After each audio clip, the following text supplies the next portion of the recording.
ईद आ गई और आके चली भी गई है और अब सबके फ्रिज में जो है वो गोश्त का एक ढेर है जो कि रखा हुआ है। अपनी ज़रूरत के मुताबिक रखें, जितना आपको चाहिए उतना रखें। लाइट आने जाने के मसले हैं, स्टोरेज के मसले हैं, तो जितना डिस्ट्रीब्यूट कर सकते हैं उतना कर दीजिए। बहुत कम, जितना आपको चाहिए और आप साहिब इस्तात भी हैं, आप रख भी सकते हैं, तो बस उतना रख लीजिए जितना आपके लिए ज़रूरी है।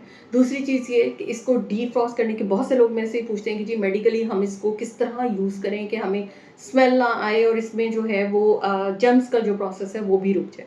2 मेथड हैं जो मैं आपको बता रही हूँ कि आम तौर पे क्या करना है। पहली चीज़ तो ये कि जब भी गोश्त आपने कच्चा अगर आप डाल रहे हैं पानी के अंदर, तो पानी में थोड़ा-सा नमक और उसके साथ आप जैसे 1 किलो गोश्त अगर आप ले रहे हैं, तो 2 से 3 टेबलस्पून व्हाइट विनेगर के डाल के गोश्त को थोड़ी देर के लिए छोड़ दीजिए। उससे उसका जो रुका हुआ ब्लड, जो चीज़ें होंगी वो ऑलरेडी ड्रेन हो जाएँगी, आपका गोश्त साफ-सुथरा हो जाएगा। सिरके की वजह से जो जर्म्स वगैरह हैं उनसे भी प्रोटेक्शन हो जाएगी। दूसरा इसके बाद का स्टेप है कि आपने अगर मैसिव लेवल पे गोश्त को स्टोर करना है, तो फिर ये कीजिए कि लहसुन अदरक के पेस्ट और उसके साथ हल्दी के साथ आप नमक हल्का सा डाल के गोश्त को बॉईल करके इतना पानी डाल लीजिए कि पानी उसी में खुश्क हो जाए, ड्राइड अप हो जाए।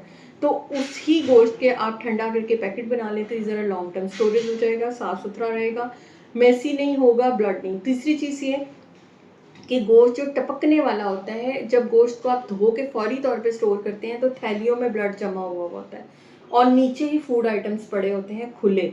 अगर नीचे के फ्रिज में तो अक्सर होता है कि जैसे कोई दही पड़ी है, कोई सालन पड़ा है, कोई इस तरह की चीज़ें पड़ी हैं, तो वो ब्लड उसमें ट्रिकल डाउन हो रहा होता है और वो हार्मफुल होता है, ठीक है? तो अक्सर औक़ात नहीं ध्यान रहता, जल्दी में उठाया और बस यूज़ कर लिया और हमें फिर बाद में समझ नहीं आ रही थी कि मसला कहाँ से शुरू हुआ है। तो काइंडली नीचे बर्तन ज़रूर रखें जो भी इस तरह का है। दूसरा, छन्नियों में गोश्त रखें, स्ट्रेनर्स में रखें ताकि आपका गोश्त ड्राइड अप हो, थोड़ी देर के लिए हवा में रखें, खुश्क हो जाता है, तो फिर उसके पैकेट्स बनाइए। तो ये कुछ तदबीर थी, कुछ सजेशंस थी आपके लिए कि डेफ़िनेटली अल्लाह ने ये मौका दिया है आपको, तो आप इसको ज़रूर एन्जॉय कीजिए, लेकिन इन सारी चीज़ों को भी ख़्याल कीजिए। तो अपना बहुत ख़्याल रखिएगा, फिर मिलेंगे किसी नई वीडियो के साथ, तब तक के लिए अल्लाह हाफ़िज़।